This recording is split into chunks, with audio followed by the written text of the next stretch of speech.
Assalamu alaikum, bienvenue dans notre nouvel épisode. La dernière fois, je vous avais promis que l'on parlerait des 10 promis au paradis. Alors c'est parti, bismillah. Vous vous rappelez qu'en islam, les compagnons du prophète alayhi salatu wassalam sont appelés les sahaba.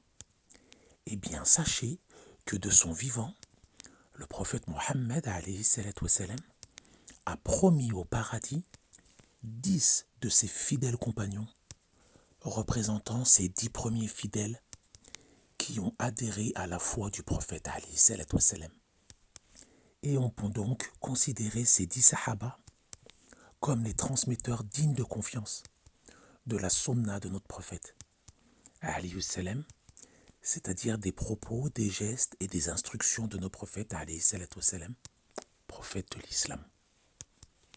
Après la mort du prophète de l'islam, Mohammed sallallahu alayhi salatu wassalam, ses compagnons ont propagé l'enseignement de l'islam comme ils l'ont apprise auprès du prophète alayhi salam.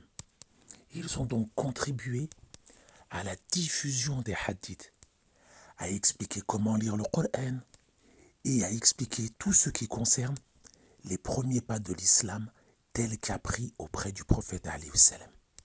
Ces 10 compagnons sont donc très respectés en islam par l'ensemble des musulmans du monde. Vous allez me dire, mais bon, qui sont ces 10 compagnons? Alors trêve de suspense et découvrons qui sont ces Mubashirin bil Jannah.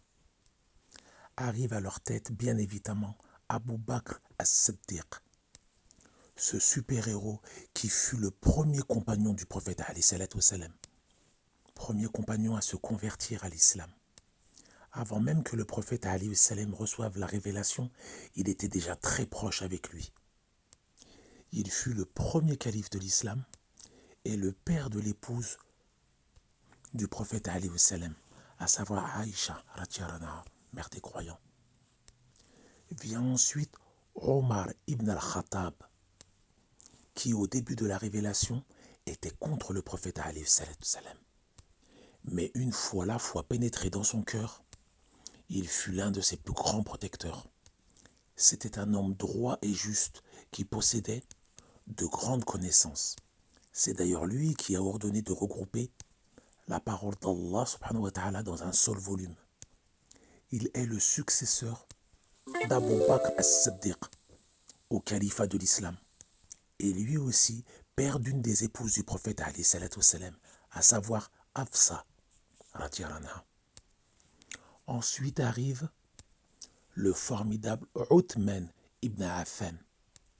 Il était surnommé l'homme aux 2 lumières, en allusion à ses 2 épouses. Il fut le 3e calife de l'islam.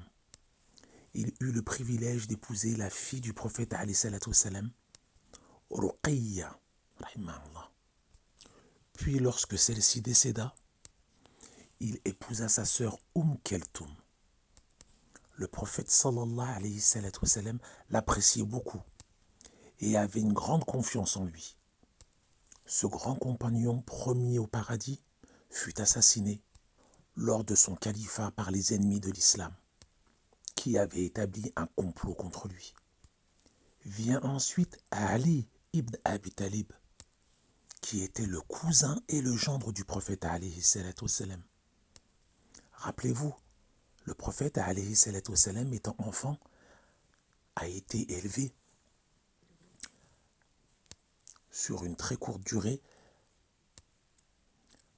par sa maman qui décéda, puis par son grand-père, et ensuite par son oncle Abu Talib, qui fut un très grand protecteur pour lui, bien qu'il n'ait pas embrassé l'islam.